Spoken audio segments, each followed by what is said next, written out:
2008 7-8 আমি তো বললাম যে -2 ফর্মুলার -2 ফর্মুলা তেমন করতে চেয়েছিল 11 সময় আমি দায়িত্বপ্রাপ্ত ছিলাম আমাদের নেত্রীর অনুরোধে নির্দেশে।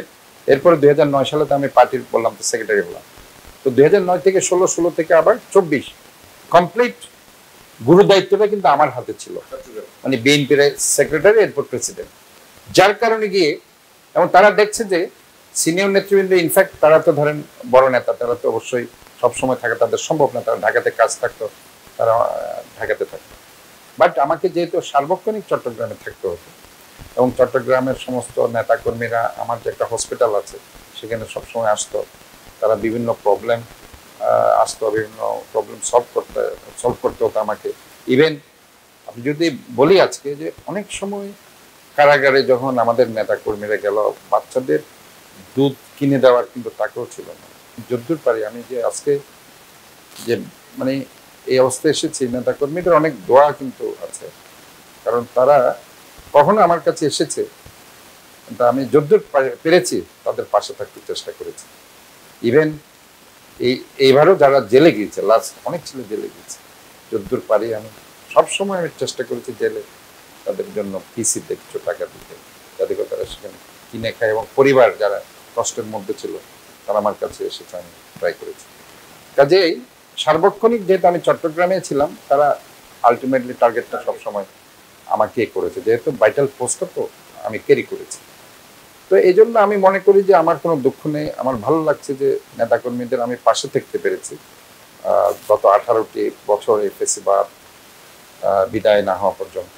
এখনো আমি মনে করি আমি তাদের পাশে আছি। হয়তোবা এই মেয়র যেটা আমি পেয়েছি, এটা আমি বলবো যে এটা তাদেরই অবদান, তারা আজকে কষ্ট করেছে। আমি যখন নির্বাচন করেছি 21 সালে মেয়র নির্বাচন, আমাদের অনেক নেতাকর্মী জেলে গিয়েছে, অনেকের নামে মিথ্যা মামলা দিয়েছে, তাদেরকে হয়রানি করা হয়েছে, তারা বাসায় থাকতে পারেনি, তাদের ছেলের জন্ম হচ্ছে তারা জেলে, তখন তাদের ছেলের মুখ দেখতে পারেনি, তাদের বউ বাচ্চাকে তারা কিছু কিনে দিতে পারেনি, তারা অসহায় অবস্থায় দিন যাপন করেছে, তারা কষ্টের মধ্যে ছিল, তাদের দুবেলা ভাত খাওয়ার টাকা ছিল পরিবারের অনেকে।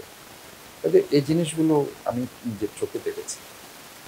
কাজে এই 16টি বছর 18টি বছর তারা যেভাবে অবর্ণনীয় কষ্টের মধ্যে দিন যাপন করেছে, এটাই ইনফ্যাক্ট প্র্যাকটিক্যালি কেউ না দেখলে সেটা বুঝবে না, কথার মাধ্যমে অনেকে বুঝবে। যে স্বৈরাচারী সরকার যখন আসলো 2008 সালের একটি নির্বাচনের মাধ্যমে 2009 সাল থেকে, তখনই কিন্তু আমি মহানগর বিএনপির আবার যুগ্ম আহ্বায়ক হই, এরপরে মহানগর বিএনপির সম্মেলনের মাধ্যমে সাধারণ সম্পাদক হই, এবং 16 সাল পর্যন্ত আমি সাধারণ সম্পাদক ছিলাম। 16 সালের পরে আমি আবার সভাপতি হই, সভাপতি আমি প্রায় 2021 সাল পর্যন্ত সেখানে ছিলাম।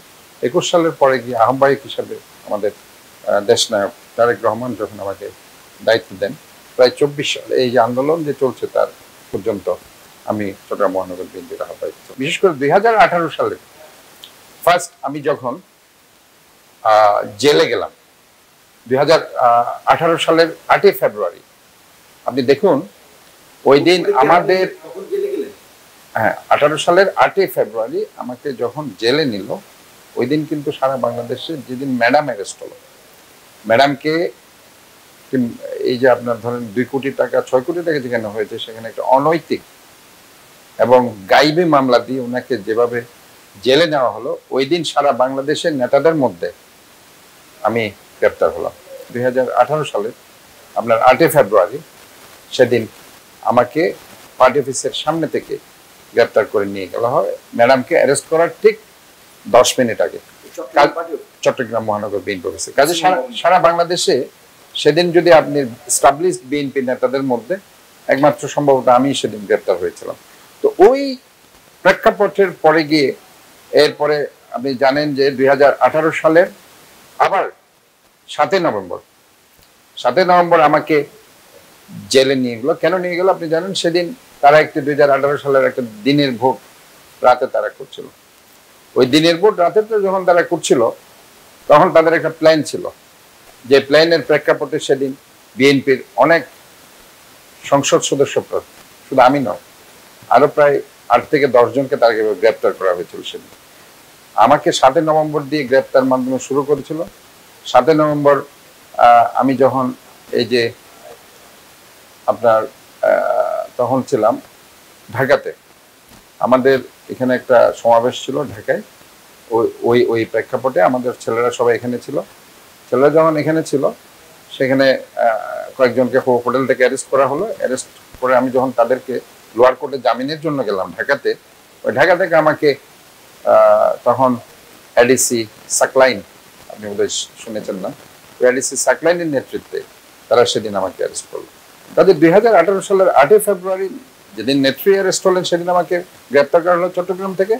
এর প্রায় সেবার আমি 4 থেকে 5 মাস জেলে ছিলাম। এরপরে 2018 সালের বিশেষ করে আপনার এই 7 নভেম্বর আমি যখন অ্যারেস্ট হলাম, সেই সময় একদম ইলেকশনের পরে গিয়ে আমাকে ছাড়া হলো। সো দ্য থিং ইজ, তারা কিন্তু বিভিন্নভাবে, বিশেষ করে আমি যেটা 18 সালের 8 ফেব্রুয়ারি যেটা আমি অ্যারেস্ট হলাম, তার আগ পর্যন্ত তারা বিভিন্নভাবে আমাকে মামলা দেওয়া শুরু করলো। আমার এখন পর্যন্ত যদিও প্রায় 100-র উপর মামলা। ওই সময় আপনি শুনেছেন যে একজন ডিসি ছিল মেহেদি পুলিশের, যে পার্টি অফিসে ভেঙে আমাদের নেতাদের গ্রেপ্তার করা হলো, সে তখন চট্টগ্রামের ডিসি সাউথ হিসাবে কাজ করছিল এবং তার নেতৃত্বে 2018 সালের 8 ফেব্রুয়ারি সেদিন পার্টি অফিস থেকে আমাদের এই যে 18 সালে যেটা হয় সেটাও সেইখানে কমপ্লিটলি সে নেতৃত্ব দিয়েছে এবং তারা সবাই এখানে এসে আমাকে সাকলাইনের মাধ্যমে গ্রেপ্তার করেছে 2018 সালের 8 ফেব্রুয়ারি যেদিন ম্যাডাম অ্যারেস্ট হলো। তো স্বাভাবিকভাবে আমাকে আমাদের যে কোতোয়ালি থানা সেখানে নিয়ে যাওয়া হলো। সেখানে তারা আমার রিমান্ড চাইলো। রিমান্ড চাওয়ার প্রেক্ষিতে আমি ইনফ্যাক্ট সেখানে প্রায় 3-4 দিন থানায় ছিলাম। 2018 সালের 7 নভেম্বর ঢাকাতে ধরেন আমাকে যখন অ্যারেস্ট করা হলো, প্রথমে আমাকে নিয়ে যাওয়া হলো ওই যে কেরানীগঞ্জে।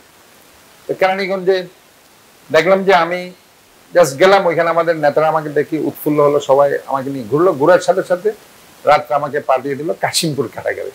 বাট সেখানে যদি আপনার খেলাধুলার কোনো পরিবেশ না থাকে, ঘোরার পরিবেশ না থাকে, কথা বলার পরিবেশ না থাকে, কিংবা আপনাকে যদি সেখানে অনেকটা এমনভাবে আচরণ করা হয় আমি মানসিক রোগী হয়ে যাচ্ছেন, সেটা কিন্তু আপনার একটা আমার মনে হয় that's a risky point. Kashimpur কারাগারে আমি দেখেছি প্রতিটি কারাগারের সামনে বিভিন্ন বাগান আছে, বিভিন্ন ফ্রুটস বাগান আছে, সেখানে তারা খেতে পাচ্ছে এবং আপনি ধরেন তারা ঘুরতে পারছে, তারা হাঁটতে পারছে, তারা জগিং করতে পারছে, তারা খেলতে পারছে।